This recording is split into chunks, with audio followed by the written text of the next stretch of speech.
Muy bienvenidos a Punto de Encuentro con la Biblia. Es un placer compartir con todos vosotros el estudio de la Palabra de Dios. En el programa de hoy vamos a seguir hablando de mayordomía. Concretamente trataremos el 9º tema, titulado Ofrendas de gratitud.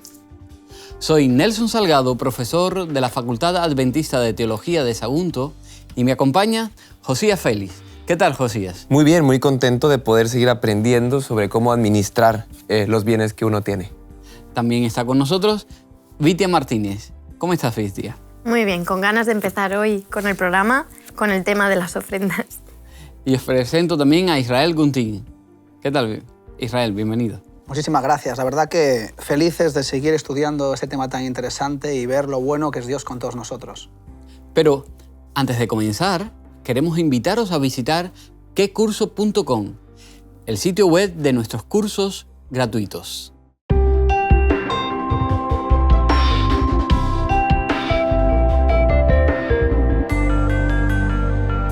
Porque de tal manera amó Dios al mundo, que ha dado a su Hijo unigénito para que todo aquel que en él cree no se pierda, mas tenga vida eterna. Juan 3:16. Nuestro Dios es un Dios que da. Esta gran verdad se ve intensamente en el sacrificio de Jesús revelado allí en Juan 3:16, donde dice: porque de tal manera amó Dios al mundo que ha dado a su Hijo unigénito para que todo aquel que en Él cree no se pierda, mas tenga vida eterna. Y en este otro versículo de Lucas 11:13 que dice: pues si vosotros, siendo malos, sabéis dar buenas dádivas a vuestros hijos, ¿cuánto más vuestro Padre Celestial dará el Espíritu Santo a los que se lo pidan? Dios da más y más. Es el resultado de su carácter de amor. Por lo tanto, los que procuramos reflejar ese carácter, también necesitamos amar y dar. Es difícil imaginarse una contradicción de términos más paradójica que hablar de un cristiano egoísta. Un cristiano debe reflejar el carácter de Cristo, un carácter de amor y servicio para Dios y para los demás. Un cristiano da, se da. Y una forma de devolver lo que hemos recibido del Señor es a través de las ofrendas. Nuestras ofrendas nos brindan la oportunidad de expresar gratitud y amor. En el programa de hoy analizaremos aspectos relacionados con las ofrendas. Dar generosamente, ya sea nuestros recursos, nuestro tiempo, nuestros talentos, es un medio poderoso de amar y de vivir nuestra fe, revelando de esa manera el carácter de Dios a quien servimos. Os invito a buscar, y también a nuestros amigos, os invito a buscar Mateo. Mateo capítulo 6, versículos del 19 en adelante. Dice allí: no os hagáis tesoros en la tierra, donde la polilla y el orín corrompen, y donde los ladrones minan y hurtan, sino haceos tesoros en el cielo, donde ni la polilla ni el orín corrompen, y donde los ladrones no minan ni hurtan. Porque donde esté vuestro tesoro, allí estará también vuestro corazón. Es verdad que estamos muy familiarizados con estos textos, pero ¿cómo podríamos hacer, de qué manera podríamos librarnos de la influencia poderosa que los tesoros terrenales tienen sobre nosotros? Pues la verdad que estos 3 versículos que acabamos de leer son muy importantes para nosotros como cristianos, porque realmente nos enseña pues a tener una comprensión clara, una dimensión interesante de nuestra vida. Aquí hay unas palabras claves, por ejemplo, habla de polilla, de óxido y de ladrones, ¿no? Y cuando alguien acumula para sí mismo y vive en este mundo solamente para acumular, se expone a que las cosas se estropeen y sobre todo pues cierta inseguridad, porque todo lo que tenemos en este mundo material puede cambiar en cualquier forma las circunstancias y perder lo que tenemos. Por otro lado, la propuesta de Cristo es que no acumulemos tesoros aquí, sino que invirtamos en la eternidad. ¿Por qué? Porque el reino de Dios, pues allí no se estropean las cosas ni los ladrones roban nada. Entonces, esto es muy importante porque marca el punto de partida de un cristiano. Hemos dicho que el principio de mayordomía tiene que ver con una expresión realmente de lo que hay en nuestro corazón. Aquí lo dijo también Jesús, porque donde esté vuestro tesoro, allí también estará vuestro corazón. Por lo tanto, todo lo que hay, todo lo que sale, todo lo que nosotros hacemos, vivimos y nos movemos, sentimos, todo tiene que ver con lo que hay en nuestro corazón, es decir, nuestra mente. Entonces, todo comienza con el principio de la gratitud. Si nosotros percibimos que Dios es el dueño de todo y que Cristo en este mundo vivió para servir y lo entregó todo por amor a nosotros, pues claro, lo que aflora naturalmente, lo que va a aflorar naturalmente de nuestro corazón, pues será vivir una manera pues de la misma que lo hizo Él. Entonces fíjate que no tiene que ver con cosas externas, porque claro, uno puede ofrendar, puede devolver el diezmo, ¿no?, de lo que estamos hablando. Pero sin embargo en Isaías encontramos que esas cosas, sin la gratitud y sin la acción voluntaria del querer, pues realmente no vale nada. Porque el Señor, como mira también el corazón, uno puede estar devolviendo ofrendas y dando mucho dinero y haciendo muchas cosas buenas, pero realmente si no es por un corazón de alabanza y adoración a Dios, al final lo puede estar haciendo también por egoísmo, por buscar reconocimiento, para ganarse el favor de Dios. Y hemos dicho, ¿verdad?, que nosotros cuando ofrendamos o devolvemos el diezmo, no nos ganamos ningún favor de Dios, simplemente hacemos lo que debemos hacer. Y esto es muy importante porque tenemos que ver las cosas que hacemos, cuáles son nuestras motivaciones, porque al fin y al cabo todo empieza en la motivación. La motivación es lo que lleva realmente a la acción del ser humano. Y ahí en esa motivación es muy importante que esté Cristo, porque si Cristo no está, lo que va a estar es el egoísmo. De hecho, Salomón, que tenía tantas riquezas, tantas posesiones, al final de sus vidas dice vanidad de vanidades, ¿no? Por lo que dice el texto de no hagáis tesoros en la tierra. Es decir, nosotros cuando queremos poseer y almacenamos, al final lo que pasa es que creamos un vacío en nuestro interior. A mí me pasaba cuando era pequeña, jugaba un juego que se llamaba Los Sims, no sé si lo conocéis, y es de crear una familia, creas tu casa y vas creciendo poco a poco, tienes que comprar muebles, tienes que buscarles un trabajo, etc. Y una vez salió un truco que era para poder conseguir mucho dinero. Entonces, claro, con tanto dinero podías comprarte todo lo que tú quisieras. Pero al final, ¿qué pasaba? Que el juego perdía su objetivo, perdía la gracia, porque como ya lo tenías todo, ¿ya de qué valía que fueran a trabajar? ¿O de qué valía que tal? Pues si es que al final lo tenías todo. Y al final dejábamos de jugar. Con lo que al final con mis hermanos llegamos a la conclusión, no vamos a usar el truco del dinero porque es más divertido ir poco a poco, ¿no? Era como un objetivo a seguir que encima te creaba más satisfacción que tenerlo todo, ¿no? Es curioso. Entonces, de tu esfuerzo te daba eso. Entonces, ¿por qué digo esto? Porque al final, si ponemos nuestro objetivo en eso, al final en nuestra vida, ya no solo porque no estamos construyendo nada a futuro, sino que nuestra propia vida crea un vacío, un desinterés, no sé, en las cosas que realmente son valiosas. En cambio, si ponemos nuestros tesoros en lo que es la familia, construir una verdadera relación con nuestras parejas, nuestros hijos, con Dios, ahí estamos almacenando otro tipo de tesoros que son valiosos y que al final tienen consecuencias mucho más positivas. Sí, es una cuestión de perspectiva, es dónde tienes tus ojos, ¿no? ¿Tienes una mirada terrenal o una mirada celestial? Si tu mirada es celestial, todo va a cambiar. Es como ponemos el ejemplo de una cuerda que es muy larga. Y al principio de la cuerda está manchado de rojo. Entonces dices, esa cosa pequeña que está pintado de rojo, esa es la vida que tendremos aquí en la tierra. Y todo lo demás que sigue la cuerda, esta cuerda larguísima de muchos metros, eso representa la eternidad. Entonces, ¿en dónde estamos invirtiendo? Estamos invirtiendo en esa parte roja, minúscula, pequeña. Estamos estableciéndonos ahí o estamos invirtiendo en la vida que vendrá mucho tiempo. Y eso es un poco la paradoja que tenemos ahora. ¿En qué estamos invirtiendo? ¿Invertimos solamente en eso? ¿Me estoy yendo de cabeza? ¿Me estoy sacrificando todos mis esfuerzos para en esa parte roja vivir muy bien? Y la otra parte, blanca de la eternidad, la estamos olvidando, dejando a un lado. Yo recuerdo que mis padres, al mudarse de una ciudad a otra, siempre tuvieron el pensamiento de que se iban a ir de ahí. porque ellos habían dicho, bueno, vamos por unos años a trabajar y después regresamos a mi ciudad natal. Entonces, cuando ellos se fueron, no compraron casa y siempre decían, bueno, compramos casa. Y era, no, mejor alquilemos porque nos vamos a regresar. Y 1 año, 2 años, hicieron 3, hicieron 4, hicieron 5. Y al final estuvimos viviendo casi 10 años ahí y no alquilaron, no tenían ninguna posesión en ese lugar. Y invirtieron mucho en salir todos los domingos al río. Invertimos en diferentes cosas. Entonces, al final sí que regresaron, ¿no? Y eso es un poco un ejemplo de la vida cristiana. De decir, estamos aquí, pero, amigo, nos vamos a ir, ¿no? Es como, compramos casa, no, vamos a alquilar. ¿Por qué? Porque nos vamos a ir pronto. Con eso nos queremos decir que no compren casas.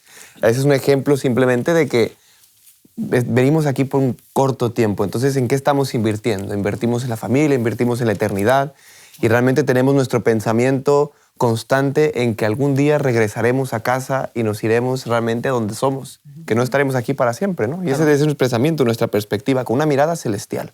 Pero son dos planteamientos diferentes, invertir en cosas o invertir en personas. Eso es. La propuesta es que el problema que tenemos aquí es que el corazón del hombre le atrae mucho las cosas, más que las personas, porque eso es lo que ha traído el pecado. Entonces, las cosas materiales, los tesoros materiales de este mundo, pues nos atraen, ¿verdad? Nos presionan, incluso nos obligan a veces, como una tendencia. Pablo lo dice, 1 Timoteo 6:10, la raíz de todos los males es el amor a las riquezas, ¿no? Es esas cosas que nos llevan a querer tener.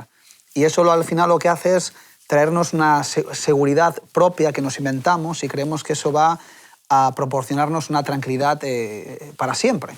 Y entonces aquí dice el Señor, no acumuléis riquezas en este mundo porque este mundo es así, es un periodo de tiempo corto y aún así, aunque acumuléis riquezas, tampoco es seguro, porque aquí hay ladrones, hay óxido, hay polillas, es decir, hay muchas cosas que pueden estropear todo ese planteamiento de vida. Sin embargo, como decía Josías, ¿no? el tiempo que estamos aquí es corto, pero si invertimos en los tesoros del cielo, es decir, en personas, en los afectos, en las relaciones personales, en ayudar al prójimo, todo eso, que es lo que Cristo nos ha enseñado, pues entonces podremos tener una buena inversión. Porque al final la palabra clave aquí para mí es inversión. ¿En dónde estás invirtiendo tu vida? ¿En qué tipo de cosas? ¿En qué dos planteamientos? Porque al final es que no hay tres, no hay un tercero, hay dos. O invierto en las cosas de este mundo o invierto en las cosas de la eternidad. Las cosas de este mundo te proporcionan algo presente, pero la eternidad te proporciona algo bueno para ahora y ya también para un futuro, porque es lo que le da sentido a la vida, es lo que le da sentido a tener un propósito en esta vida. Claro, es según cómo gestiones tú las cosas que Dios te da, ¿no? Me acuerdo de un pastor que decía que él estaba muy dedicado a la obra y hacía muchas cosas, ¿no? Y decía, yo le he dicho a Dios, yo te voy a servir aquí, pero cuando vaya al cielo quiero aprender a tocar el piano, quiero cantar con el coro de ángeles. Es decir, todas esas cosas que él no podía hacer aquí, él quiere hacerlos allá, porque a veces es como que nos olvidamos que allí vamos a tener muchas cosas y una infinidad de actividades tan grandes que incluso aquí podemos hacer, pero serán tan maravillosas que es como que lo dejamos de lado y solo nos centramos en el aquí, en el ahora, ¿no? Entonces yo creo que eso es muy importante, lo que decíais. También pensar en la eternidad, ¿no? En lo que Dios nos dará después. Es difícil, ¿no? Yo creo que es difícil tener una mentalidad puesta en las cosas materiales y estar pensando en las cosas eternas. Es como algo incompatible. O sea, cuando uno está metido en las inversiones y las riquezas que nos proporciona nuestra vida aquí, es muy difícil tener un discernimiento claro de las cosas de Dios. Porque, claro, cuando haga falta realmente pues, invertir en las cosas eternas, mi cabeza va a estar preocupada en otras cosas, ¿no? Entonces, no, yo no tengo dinero, yo no tengo riqueza, yo no tengo, para mí es más importante otra cosa. Es como, por ejemplo, la mujer de Lot, ¿no? Cuando van a rescatarla y la sacan de Sodoma y Gomorra, le dicen a la familia de Lot, por favor, vamos, ¿no?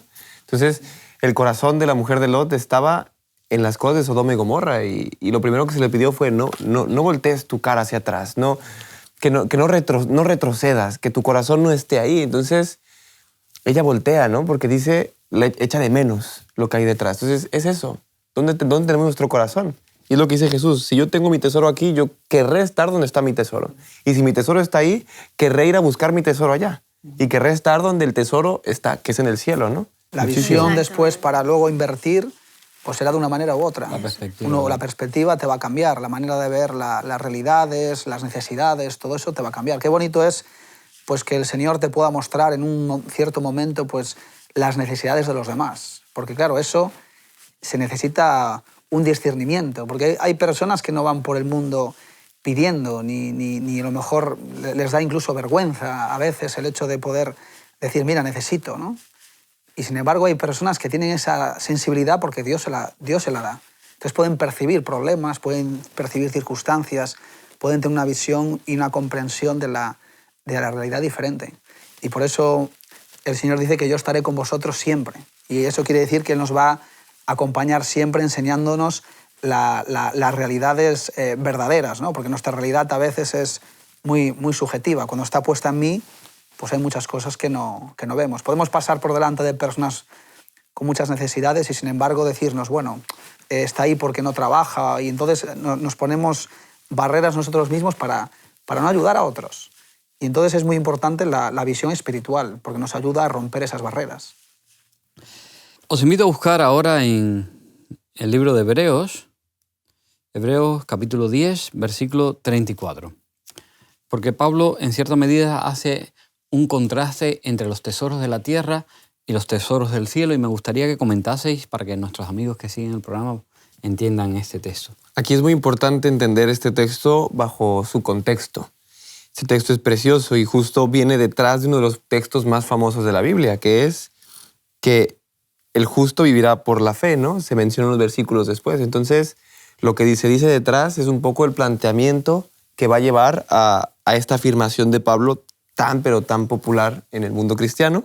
Entonces, empieza en el 32, permítanme leerlo antes, y dice, acabados los días pasados, habla del pasado de los mismos cristianos, después de haber sido iluminados, después de haber recibido a Cristo, tuvisteis gran conflicto de aflicciones. Por una parte, fuisteis expuestos públicamente a problemas y tribulaciones, y por otra parte, llegaste a ser solidarios de los que estaban en esa situación. Entonces, aquí habla primero de la empatía, lo cual es algo muy importante que tenga la iglesia del siglo XXI, que tenga nuestros seguidores. Es empatía cuando tú tienes un problema, cuando tú has pasado una aflicción, una necesidad, tú sabes por lo que ha pasado tu hermano. Entonces es lo que te lleva a decir, yo no quiero que mi hermano pase por lo mismo que he pasado. Entonces, esa empatía, esa solidaridad por lo que ha pasado los otros hermanos, es lo que los lleva a poner en acción. Y por eso explica el 34, dice, porque compartisteis los sufrimientos de los presos. Fíjate qué empatía tan más preciosa. Había presos cristianos encarcelados en ese momento. Y la gente voluntariamente decidía sufrir con ellos. ¿De qué manera? Despojando de vuestros bienes, padeciste con gozo. O sea, aquí habla un poco de ese texto tan famoso de Hechos 2, cuando habla de la iglesia primitiva. La gente vendía sus bienes para compartirlo con los demás. Y es muy importante, lo hacía porque eran empáticos, porque tenían el Espíritu Santo en su corazón. No venía de ellos. Eso venía de que ellos tenían una mirada y una perspectiva diferente que los demás. Vivían en Cristo. Claro, vivían en Cristo. Y al vivir en Cristo es lo que te lleva a decir, bueno, yo tengo lo que necesito, yo voy a darlo. Yo voy a dar, yo quiero más. Y si mi hermano está sufriendo, yo vivo bien, no voy a decir, bueno, voy a orar por ti, hermano. La empatía y el verdadero espíritu te lleva a decir, quiero que mi hermano no sufra.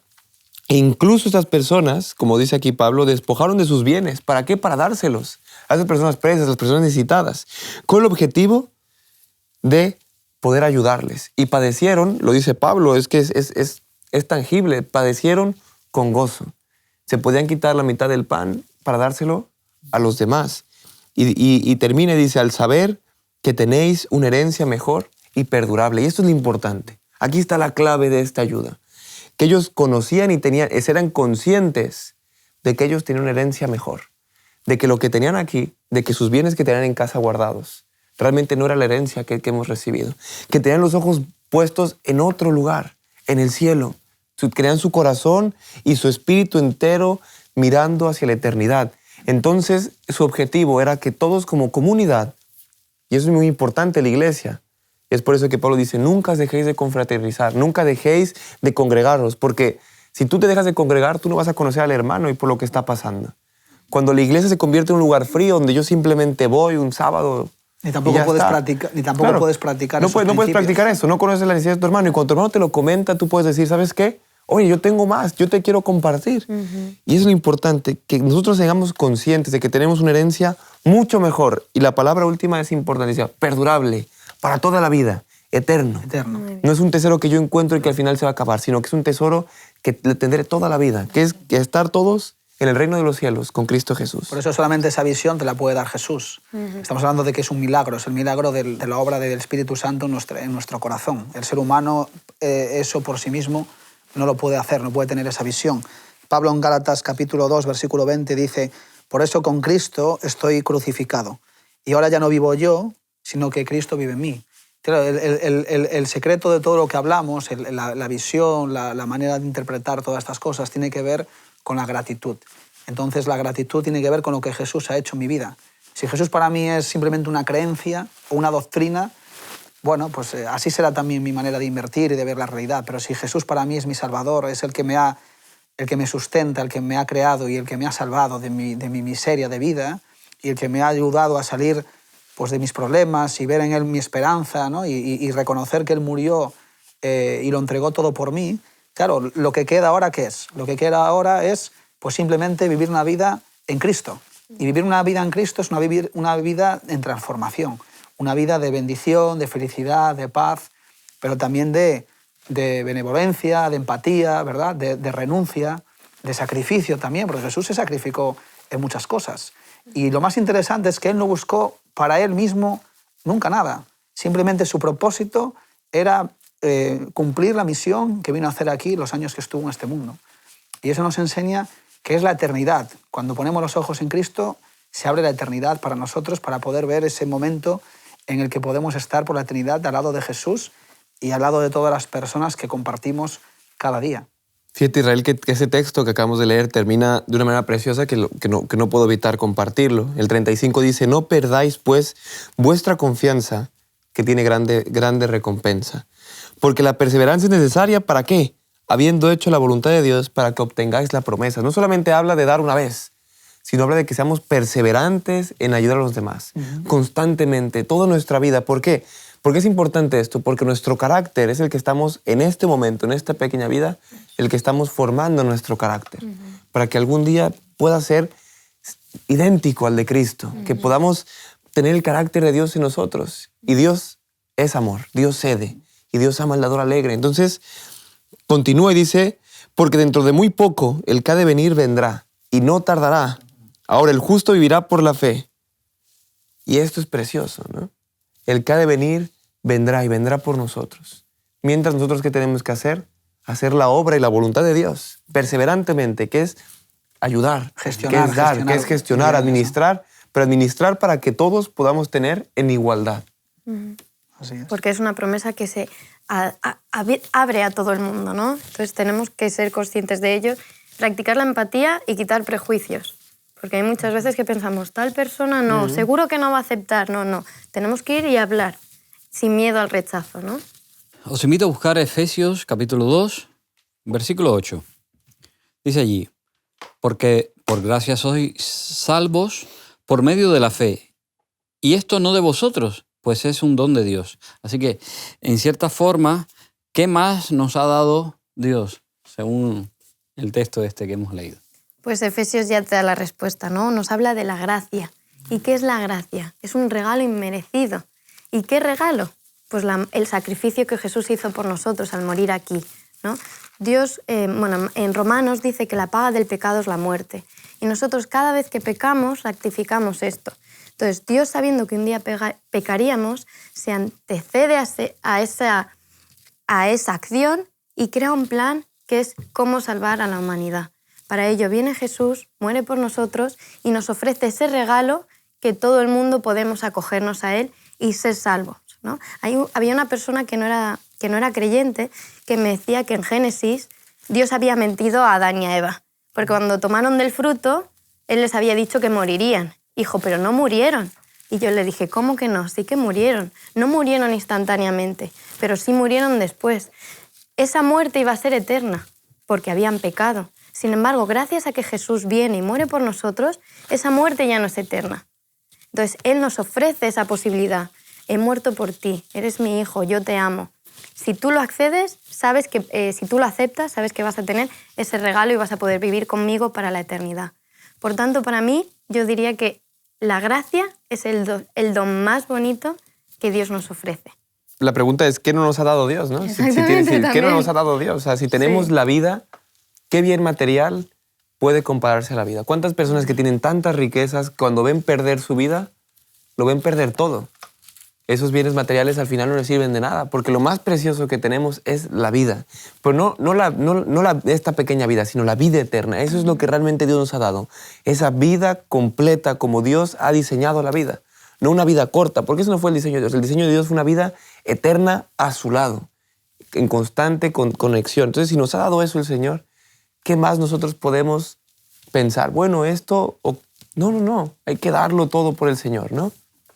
Por eso dice en el siguiente versículo, y esto no proviene de vosotros, sino que es un don de Dios. Es algo que no os merecéis, no os olvidéis. La gracia de Dios es gracia justamente por eso, porque Él la dio porque Él quiso, no por nuestros méritos. Y sigue diciendo, y no por obras, para que nadie se gloríe. Es decir, yo, todo lo que hago en el Señor, cuando hacemos algo en el Señor, no podemos pensar que estamos como diciendo, ay, el Señor ya tiene que estar muy contento con nosotros, ¿no? Sino porque tenemos que entender que todo lo bueno que sale de nosotros no viene de nosotros, sino que viene de Él, porque le hemos dejado vivir en nosotros. Y esto es muy importante, porque a veces podemos caer en el error de pensar que, no sé, que cuando hacemos algo Dios tiene que estar feliz y bendecirnos simplemente porque hemos hecho algo correcto. Cuando incluso las buenas acciones que hacemos o los buenos pensamientos o las buenas obras tienen que ver justamente porque viene de Él, porque el ser humano en el pecado no está tiene los valores tan confundidos y tan distorsionados que podemos llegar a hacer cosas buenas, pero por egoísmo, absolutamente por egoísmo. Y sin embargo dice aquí, no proviene de vosotros, sino que es don de Dios. Porque nosotros somos hechura suya, dice el versículo 10, creados en Cristo Jesús para buenas obras, que Dios de antemano preparó para que anduviésemos en ellas. Y cuando nosotros estamos en Cristo, Cristo ya nos prepara el camino para que podamos andar. Cuando nos vamos a un lado, Él nos coge y nos vuelve a traer al mismo sitio. Y nos vamos para la derecha y vuelve otra vez a traernos al centro, para que buscar siempre el equilibrio y marcar siempre el camino que nos lleva en la eternidad. Entonces, que nadie se gloríe, que nadie piense que por devolver el diezmo o dar ofrendas tenga que estar anunciándolo por ahí para que la gente vea lo bueno que estás haciendo, ¿no? Sino que esto es algo que Dios pone en nosotros el querer. Él es el que transforma, el que pone el espíritu para que podamos vivir en el plan que Él ha preparado para nosotros. Vamos a leer ahora 1 de Pedro 4, versículo 10. Cada uno, según el don que ha recibido, ministre a otro. Y un poco enlazando con la pregunta anterior, ¿verdad? ¿Cómo se relaciona la mayordomía con la gracia? Claro, si nosotros hemos recibido la gracia de Dios, que es inmerecida, y sin embargo nos la ha dado porque nos ama, pues aquí dice el texto ahora que pongamos entonces al servicio de los demás el don que ha recibido. ¿Qué quiere decir esto? Que cada uno de nosotros tenemos algo que aportar, algo que dar, algo en el que podemos ser una bendición para otros. No todos podemos hacer lo mismo, no todos estamos llamados a lo mismo. Esto sería algo absurdo. Hay personas que tienen más habilidades, más capacidad para unas cosas que con otras. Sin embargo, en el reino de los cielos, dice el apóstol Pablo en Romanos, en Corintios y también en Efesios, que nosotros somos como un cuerpo y que la cabeza de ese cuerpo es Cristo y que cada uno de nosotros tiene un papel en el ministerio. Nadie es imprescindible, pero todos somos importantes. Entonces, aunque pueda parecer entre los hombres que alguien puede ser más relevante, un predicador que se pone delante de multitudes de personas, pueda tener mucho más protagonismo, para Cristo es lo mismo, tanto uno que predica delante de mucha gente como para uno que está pues, en una pequeña aldea compartiendo el evangelio con otros o cualquier otro tipo de ministerio que tenga. Todos los ministerios, todos los dones que Dios ha proporcionado son igual de importantes. Y es importante porque el propósito que tienen esos dones es que la iglesia crezca, que se predique el evangelio y que nosotros seamos también una bendición para otros. Y la orden de Cristo es que lo pongamos al servicio de los demás. Porque si nosotros no somos merecedores de esos dones y se nos han dado porque Dios ha querido, pues lo que puede salir del corazón es decirle, Señor, gracias por lo que me has dado. ¿Qué puedo hacer con esto? Compártelo. No te lo retengas para ti. Porque si te lo retienes, lo que vas a hacer es empezar a morir espiritualmente. Lo que no se desarrolla y crece, pues finalmente va muriendo. Claro. Es como la parábola de los talentos, ¿no?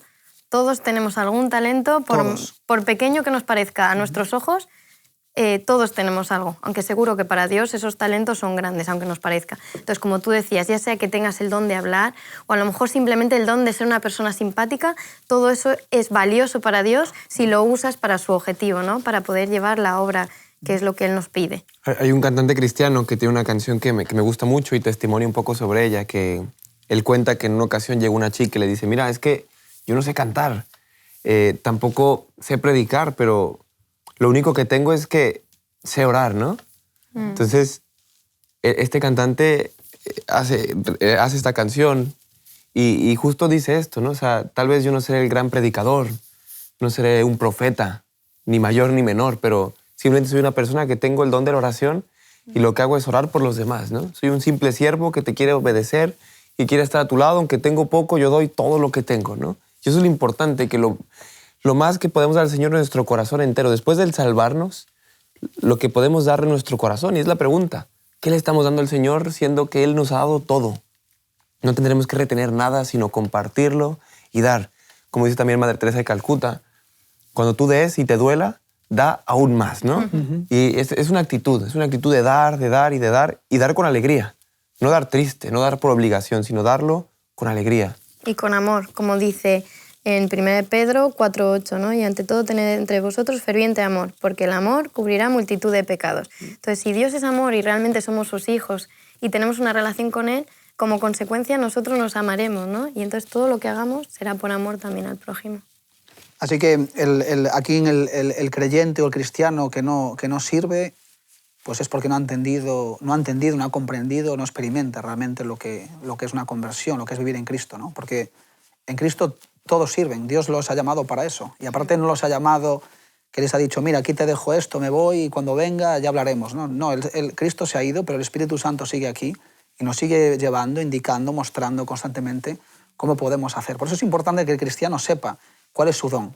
Porque cuando uno no sabe cuál es su don, tiene como un peso encima, porque realmente no sabes en dónde trabajar. Y hay a veces personas que empiezan a hacer ministerios donde no son llamados. Entonces es como lo más bonito que hay en el ministerio es saber a lo que Dios te ha llamado. Porque así, aunque te digan, mira, puedes hacer esto o lo otro, mira, no, mi don es este. Y yo es como alguien que está haciendo 100 cosas al mismo tiempo. No puede ser. Uno se centra en una cosa y en esa cosa pues lo lleva a cabo. Y si tú tienes 4 o 5 dones o 3 dones, pues adelante, Dios te llama a esto. Pero lo importante es saber cuál es tu don. Y hoy en día, en las iglesias, hay un gran desconocimiento acerca de los miembros de iglesia, cuál es el don que tienen. Y claro, cuando uno no sabe el don que tiene, pues no lo puede poner a funcionar. Y entonces esto es importante. Uno debe de reflexionar y orar para que el Señor te muestre cuál es el don. Y mira, dice aquí ahora en el versículo 10, que hemos leído, cada uno ponga al servicio de los demás el don que ha recibido. Y ahora sigue diciendo, dispensando fielmente las diferentes gracias de Dios. Este versículo es te hace así como te pone los pelos como de punta, ¿no? Porque Dios está diciendo que en ti, que Dios te ha puesto a ti la responsabilidad de predicar el Evangelio, que he puesto en ti el ministerio de la eternidad, el ministerio de reconciliación, de la predicación, y que el cristiano no debe permanecer pasivo, como voy a la iglesia, ahora ya acabó, ahora ya me voy a mi casa. O sea, nada que ver con esto. Te está hablando de que lo lleves, que lo dispenses, que lo repartas fielmente las diferentes gracias de Dios. Porque la gracia de Dios se manifiesta de muchas formas y de muchas maneras en cada persona. No todo el mundo conoce a Dios de la misma forma. Entonces hay gente que conoce a Dios por medio de la lectura, pero hay gente que conoce a Dios por medio de un problema, en medio de la enfermedad. O sea, hay muchas maneras en las que Dios llega a la gente. Y por eso es tan importante que haya muchas personas diferentes que puedan atraer también a Cristo de muchas formas y de muchas maneras. Hebreos capítulo 1, versículo 1 dice que Dios habla de muchas formas y de muchas maneras, no de una manera sola. Hay gente que conoce a Dios por medio de la música, por medio de la televisión, por medio de la literatura, por medio de la amistad. Entonces es bueno que cada uno seamos diferentes. Y sigue diciendo, y ya termino con esto, ¿no? Dice, si alguno habla, hable conforme a las palabras de Dios. Si alguno ministra, ministre conforme a la virtud que da Dios, para que en todo Él sea glorificado por Jesucristo, a quien pertenecen la gloria y el imperio por los siglos de los siglos. Fíjate, el protagonista aquí, quien da la gracia, quien da los dones, quien da todos los instrumentos para poder hacer esto, ese es Dios. Nosotros lo que somos son meros instrumentos, servidores, ¿no? Entonces es un tema que debemos de tener claro, porque cuanto más claro lo tiene uno, pues más fácil es de llevarlo a cabo. Os invito a buscar, y también a los amigos que siguen el programa, los invito a buscar el capítulo 7 de Lucas, porque ahí hay un incidente extraordinario, un episodio que nos enseña mucho. Es el momento en que esa mujer pecadora, ¿verdad?, derrama el frasco, rompe el frasco de alabastro y derrama el perfume en Jesús. Me gustaría un poco aplicar esto, ¿verdad? Este episodio, cómo nos enseña esta historia la verdadera motivación con la que debemos entregar, ofrendar al Señor. Bueno, esta historia, como tú has dicho, es una historia que nos enseña mucho, es una historia que está aquí por alguna razón. Y recordarlo nos puede enseñar mucho la manera que ofrendamos, ¿no? Todo lo que hemos hablado en el contexto de los dones, de los talentos, de lo que nos ha dado el Señor, de todos los bienes, de las cosas materiales, de todo lo que tenemos y reconocemos que es de Dios. Cuando yo lo entrego, lo que estoy haciendo es una ofrenda al Señor. Estoy entregando mi corazón entero al Señor, diciendo, al Señor, te lo entrego como ofrenda, te lo entrego, te lo estoy devolviendo, todo lo que tú me has dado. Entonces, esta mujer pecadora, cuando va ante el Señor, se arrodilla y con una actitud humilde reconoce que muchas de las cosas que ella tenía, ella gasta un perfume que en ese tiempo era muy caro. Y para muchos puede decir, bueno, qué desperdicio, ¿no? Qué desperdicio que haya derramado ese perfume tan caro sobre los pies de Jesús. Pero no es así, sino dice, empieza a llorar, a regar lágrimas en sus pies y enjuagarlos con su cabello. Besaba sus pies y los ungía con perfume. Entonces un fariseo le dice a Jesús, le dice, oye, pero si tú realmente fueras profeta, sabrías quién te está tocando. Y Jesús me gusta mucho porque responde con una parábola. Jesús hablaba con parábolas, con imágenes que la gente pudiera entender. Yo creo que Jesús estaba en la mesa, se levantó y dijo hacia todos. Un acreedor tenía 2 deudores. Uno le debía 500 denarios y otro 50. Y como no podía pagarle, perdonó a los 2. ¿Cuál de ellos lo amará más? Y Simón respondió, pienso que aquel a quien perdonó más. Jesús le dijo, has juzgado muy bien. Entonces aquí nos habla, primeramente, de que el Señor a todos nos ha perdonado. Nos ha perdonado y nos ha dado la gracia a cada uno de vosotros, a cada uno de nosotros, de vosotros los que nos escuchan. Y la actitud tiene que ser una actitud muy humilde al devolverle al Señor lo que es suyo. Y todos nuestros bienes tenemos que dedicárselos al Señor, a decirle, Señor, mira, aquí están, son para ti. Todo lo que tengo es para tu servicio, para que las personas puedan conocer de ti, sobre todo porque yo quiero agradecerte y amarte por todo lo que me has dado. Y aquí radica lo importante, aquí está la base de cada ofrenda, de cada diezmo, el amor hacia Dios. Lo que importó aquí fue la actitud de esta mujer, al ir a los pies de Jesús, humillarse ante Él y decirle, Señor, muchas gracias porque entiendo que me has salvado, entiendo que me has perdonado. Tal vez yo te debía 500 denarios, yo te debía mucho, Señor, y me has perdonado todo eso. Y porque me has perdonado todo eso, yo sé que tú me amas. Y por eso yo quiero devolver de todo esto y amarte. Entonces, aquí es lo importante de esto. Y el Señor dice, pero eso te digo, que cuando muchos le ha sido perdonado, ella ama mucho, pero a quien poco se le perdona, poco ama. Entonces tenemos que estar seguros de algo, que el Señor nos ha perdonado de mucho y que nos ama un montón y que nuestra ofrenda tiene que ser de gratitud, de amor hacia el prójimo, hacia Dios, y nos entreguemos enteros y que todo lo que tengamos sea para su servicio. El ser humano trata siempre de conseguir lo máximo con el mínimo esfuerzo. En el Evangelio de Mateo, capítulo 26, fíjate, le quedaban a Jesús pocas horas ya para ser entregado, estaba celebrando la Pascua, y le quedaban pocas horas para que, bueno, tuviera que afrontar realmente lo que vino a hacer aquí este mundo, ¿no? A él, la Biblia nos dice que lo abandonaron, lo dejaron, lo traicionaron sus propios amigos, y él, sin embargo, siguió adelante. Pero, sin embargo, un poquito antes, capítulo 26, antes de hablar de la Pascua, nos ponen 2 casos, 2 ejemplos. Uno es María, cuando unge a Jesús. Y el otro es Judas, cuando lo traiciona. Y aquí es muy interesante, porque aquí podía haber puesto cualquier otro, el evangelista aquí podía haber puesto cualquier otro caso, pero sin embargo, antes de la Santa Cena, antes del sacrificio de Cristo, Pues nos pone el caso de una mujer que le derramó un perfume de mucho precio y tuvo su rechazo de los discípulos, pero Cristo aceptó y dijo incluso que a lo largo de la historia se contaría el caso de esta mujer. Y nosotros, pues mira, ahora mismo aquí estamos hablando de esta mujer. Y a Jesús lo aceptó esto, lo aceptó. ¿Por qué lo aceptó? Porque esta mujer no le dio lo mínimo, le dio lo máximo. Lo máximo no fue el perfume, sino fue la expresión que había detrás del perfume. Había un reconocimiento de adoración por lo que Cristo había hecho en ella. Sin embargo, más adelante hay otra historia. Y está Judas.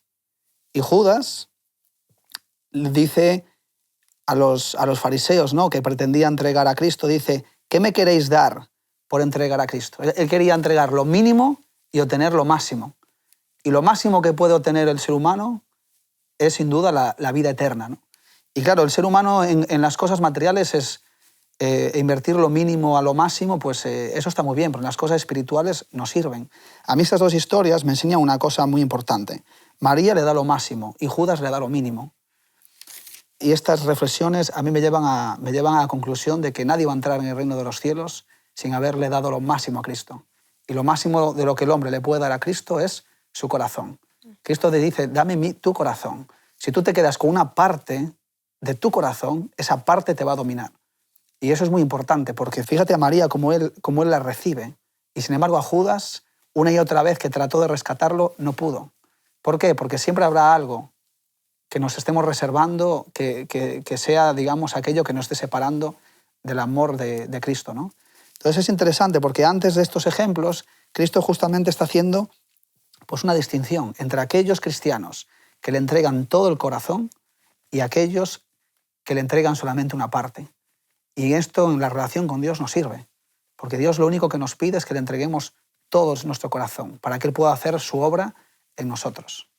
Porque como Él dice, yo soy la verdad, el camino, la verdad y la vida, ¿no? Entonces quien le entrega su corazón realmente encuentra en Jesús esa verdad, ese sacrificio que hizo por nosotros, la dirección por donde tiene que ir y la vida, ¿no?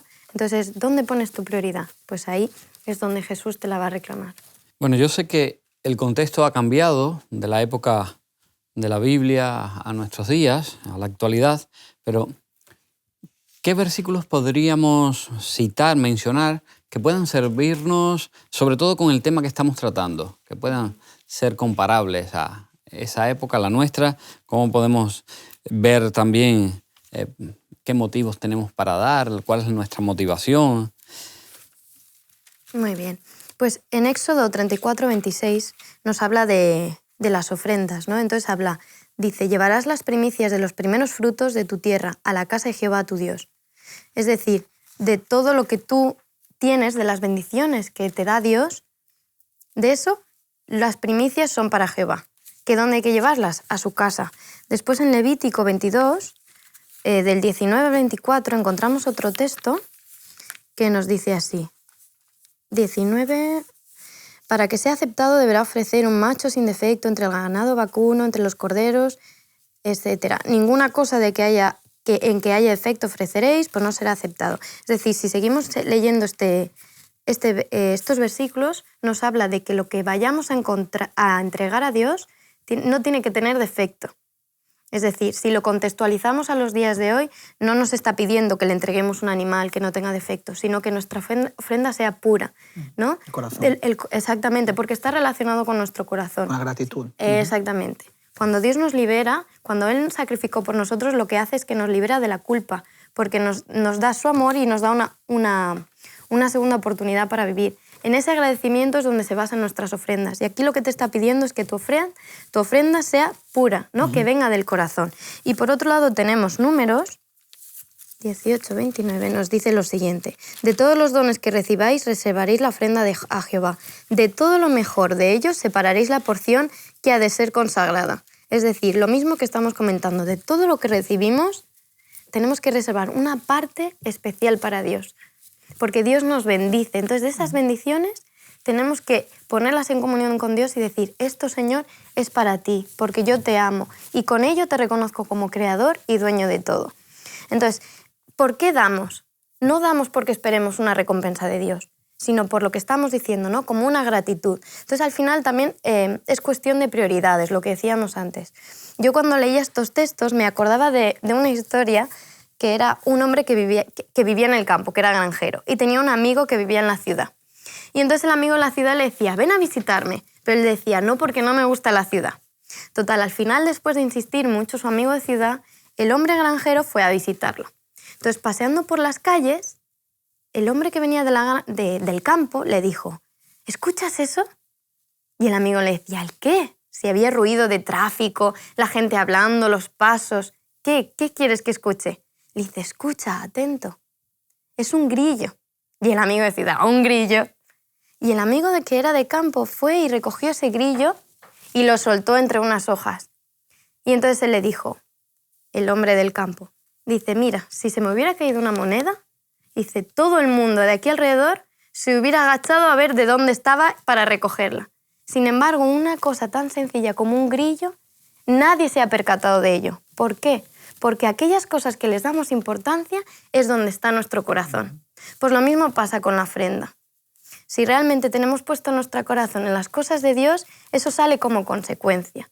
Entonces, al final, trata de eso. ¿En qué estás poniendo tú tu corazón hoy en día? Y de ese defecto, yo creo que para contextualizar nuestro tiempo, podríamos decir que podemos entregar una ofrenda con defecto cuando la ofrenda la entregamos con egoísmo, por ejemplo. Claro. Sí la entrego por amor, pero tiene egoísmo. O de lo que sobra. O orgullo espiritual incluso, ¿no? Yo entrego mi ofrenda con amor, pero también la entrego con orgullo espiritual. El Señor dice, entrégame pura. O cuando me apetece. Claro, cuando me apetece, cuando yo quiero. Entonces, quítale todos esos defectos y entrega una ofrenda completamente por amor. Solamente por eso. Y si no, mejor no, amigo. Mejor no. Mirad, a veces hay personas que dicen, bueno, el diezmo, como hemos explicado en otro programa, es el 10% de todo lo que me da el Señor, le devolvemos el 10%. ¿Y las ofrendas? ¿Hay un porcentaje para las ofrendas? La gente dice, no hay porcentaje para las ofrendas. Sí hay un porcentaje para las ofrendas. Mirad lo que dice el texto de Deuteronomio 16. Deuteronomio 16, 10 dice, lo que des será de la abundancia voluntaria de tu mano, según el Eterno tu Dios te hubiere bendecido. Así que, muy interesante el texto. Conforme a la manera en que el Señor nos ha bendecido, tenemos que ser también dadivosos a la hora de dar ofrendas. No es cuestión, bueno, el Señor me da, pero yo saco aquí una monedita, un euro. No. Si somos bendecidos y somos bendecidos mucho, tenemos también que ser agradecidos y dar mucho. No es cuestión de en cierta medida, ser egoístas con el Señor. O bueno, ya daré el diezmo dentro de unos meses cuando gane más dinero, ¿no? Sí. Fíjate que la Biblia dice fiel en lo poco, ¿no? En lo poco. Cuando uno es un compromiso que tienes con Dios, es una expresión de tu relación con Dios. Entonces, si es una expresión de ver lo que Dios te está haciendo por ti, no te preocupes, que aunque tú creas que te puede faltar, ten la seguridad que Dios te va a cuidar. Es una promesa. Y yo pienso, ¿no? A veces tan mezquinos somos los seres humanos. ¿Cómo es posible que Dios nos da tanto y que nosotros podamos ser, voy a poner en la ofrenda, pero es que ¿cómo voy a poner esto si tu motivación es que amas al Señor y el Señor te bendice tanto? Tú tienes que dar con alegría. Un buen mayordomo es alguien que planifica, que prevé las cosas, ¿no? Entonces el diezmo y la ofrenda, una buena manera de devolverlo pues es cada mes, ¿verdad? El mismo día del mes, si puede ser. Pues nosotros apartamos el diezmo, incluso la ofrenda, una cantidad, y la depositamos, y así no tenemos que estar pues a veces con esas cosas de a ver qué moneditas hay aquí, ¿no? Es una planificación, es una oración, es una previsión, porque un gestor cuando gestiona sabiendo lo que está haciendo, y la ofrenda pues tiene que ver también con inversiones. Entonces es importante orar y prever dónde podemos depositar esa ofrenda. Entonces la mejor manera es de planificar, que no te coja, no de estar improvisando, sino que no te coja de sorpresa eso, ¿no?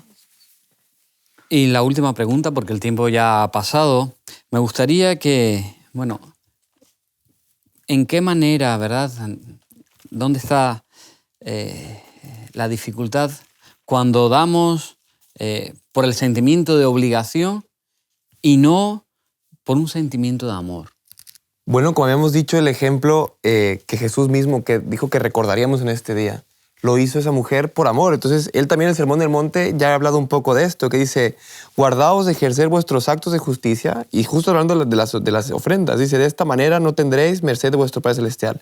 Así cuando deis limosna, no toques trompeta ante ti, como hacen los hipócritas en las sinagogas para ser honrados. Os seguro que ya tienen su recompensa. Cuando tú des limosna, no sepa tu mano izquierda lo que va a tu derecha, para que tu limosna sea en secreto y que tu Padre que ve en secreto te recompensará. Es lo importante de la intención. Tenemos que tener en cuenta que el Espíritu Santo escudriña nuestros corazones y se da cuenta de por qué es la intención que estamos ofrendando. Si nuestra ofrenda va simplemente por lucirme ante la iglesia, por hacer sonar las monedas en el alfolí, o una obligación. Claro, una obligación, dices, pues no tiene ningún sentido. No tiene ningún sentido. El sentido de la ofrenda y de todo lo que damos está que se basa en el amor. El sentido tiene que ver con la experiencia de la vida del creyente, ¿no? Esa es mi relación con Dios, va todo unido, no se puede separar. Queridos amigos, Dios se deleita en el dador alegre, porque dar es una manera de amar, y Dios es amor, como dice 1 de Juan 4:8. La alegría que produce el dar nos hace generosos.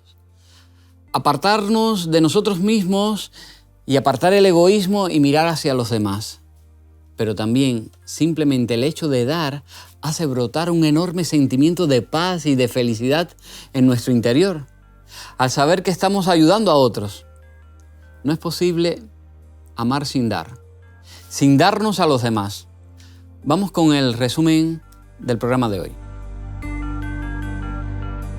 Necesitamos comprender la estrecha relación entre un corazón rebosante de amor y gratitud y la práctica de dar.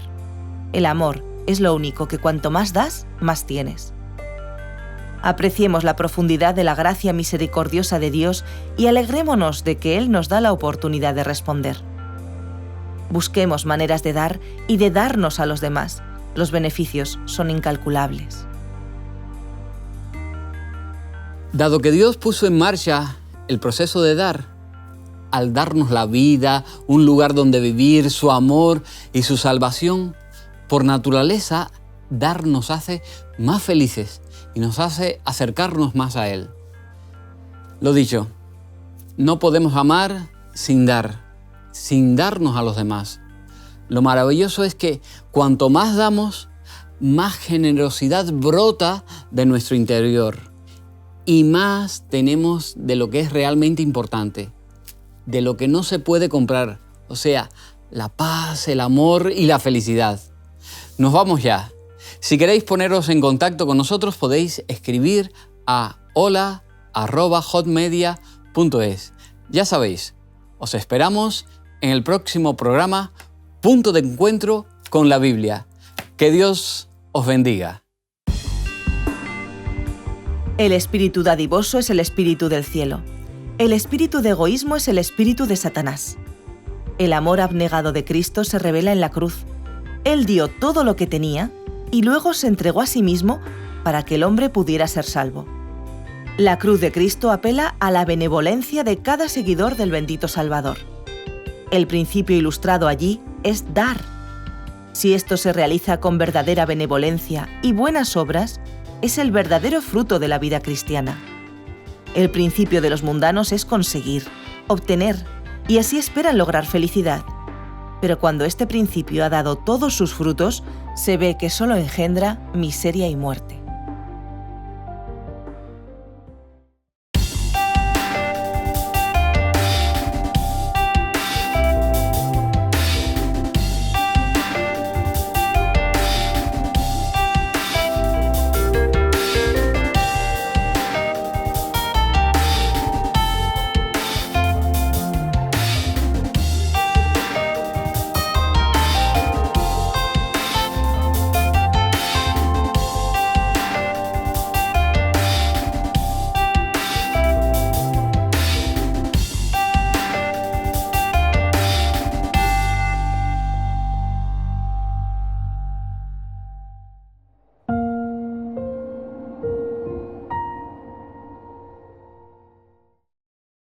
¿Quieres realizar cursos gratuitos sobre salud, familia, temas espirituales y mucho más? Entra ahora en quecurso.com y disfruta de cursos tan interesantes como La verdad en 2 minutos, Salud y vida, Embarazados, Frente al dolor, A través del Apocalipsis o Valores de siempre, entre otros. Recuerda, quecurso.com.